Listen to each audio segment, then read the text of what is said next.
اولاد کا پہلا حق وہ ہے جو ان کے پیدا ہونے سے بھی پہلے سے ہے.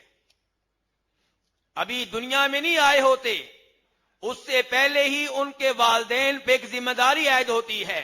وہ کیا؟ لڑکے پہ ذمہ داری عائد ہوتی ہے کہ جب اپنے لیے کوئی شریک حیات تلاش کر رہا ہو، دیکھ رہا ہو، تو اسے صرف اپنی بیوی کی نگاہ سے نہ دیکھے، اسے اپنے بچوں کی ماں کی نگاہ سے بھی دیکھے. صرف پری کی تلاش میں نہ رہے، یہ بھی سوچے کہ ایک ذمہ دار عورت کی ضرورت ہے جو میرے بچوں کی کل کو تربیت کرے گی.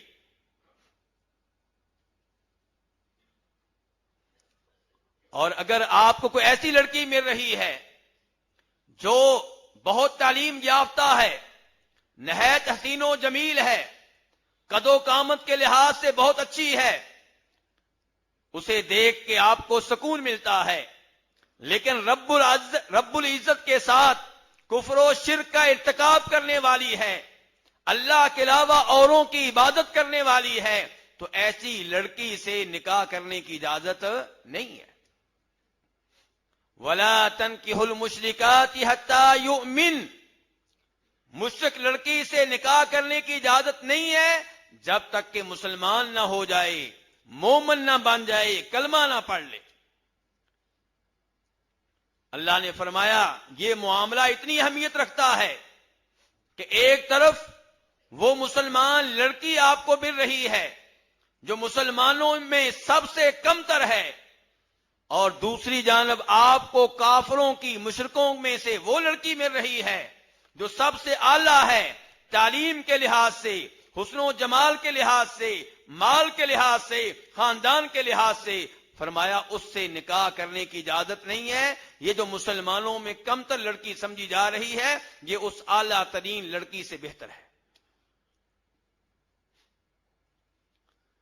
وَلَا تُنْكِحُوا الْمُشْرِكِينَ حَتَّى يُؤْمِنُوا، ساتھ یہ حکم آیا کہ اپنی بیٹیوں کا، اپنی بہنوں کا نکاح مشرک لڑکے سے نہ کرو جب تک کہ وہ مسلمان نہیں بن جاتا، مومن نہیں بن جاتا. اور ساتھ ہی کہہ دیا وَلَعَبْدٌ مُؤْمِنٌ خَيْرٌ مِّن مُشْرِكٍ وَلَوْ أَعْجَبَكُمْ، ایک مشرک لڑکا آپ کو داماد کے طور پہ اچھا لگ رہا ہے، بہنوئی کے طور پہ پیارا لگ رہا ہے. کیوں؟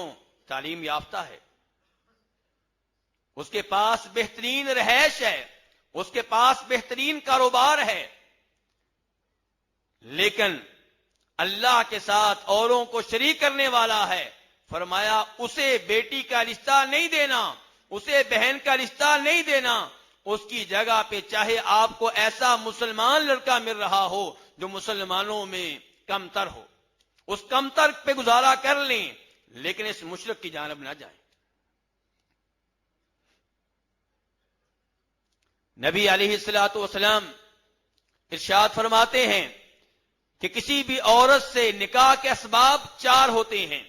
یا تو اس سے نکاح ہوتا ہے اس کے حسن و جمال کی وجہ سے، یا اس کے مال کی وجہ سے، یا اس کے حسب و نسب کی وجہ سے، یا اس کے دین کی وجہ سے. فرمایا فَاظْفَرْ بِذَاتِ الدِّینِ تَرِبَتْ یَدَاکَ، اگر کامیابی چاہتے ہیں تو اس لڑکی سے نکاح کریں جس کے پاس دین ہو، توحید ہو، نماز پڑھنے والی ہو، قرآن پاک کی تلاوت جانتی ہو، انگلش آتی ہو یا نہ آتی ہو یہ شرط نہیں ہے، قرآن پاک کی تلاوت آتی ہو، قرآن پاک کا علم اس کے پاس موجود ہو، اور وہ شرک و بدعات سے بچنے والی ہو.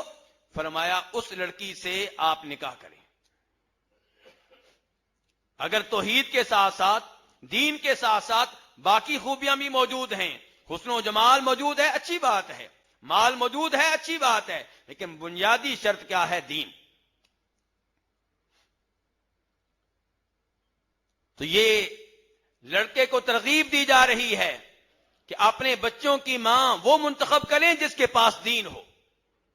اور دوسری جانب کیا کہا جا رہا ہے؟ امام ترمذی روایت کرتے ہیں کہ جب آپ لوگوں کے پاس آپ کی بیٹی کا رشتہ لینے کے لیے، بہن کا رشتہ لینے کے لیے کوئی ایسا نوجوان آئے جس کے پاس دین ہے، جس کے پاس اخلاق ہے، فرمایا اسے اپنی بیٹی اور بہن کا رشتہ دے دو. اگر تم یہ کام نہیں کرو گے تو معاشرے میں فساد اور فتنہ پھیل جائے گا.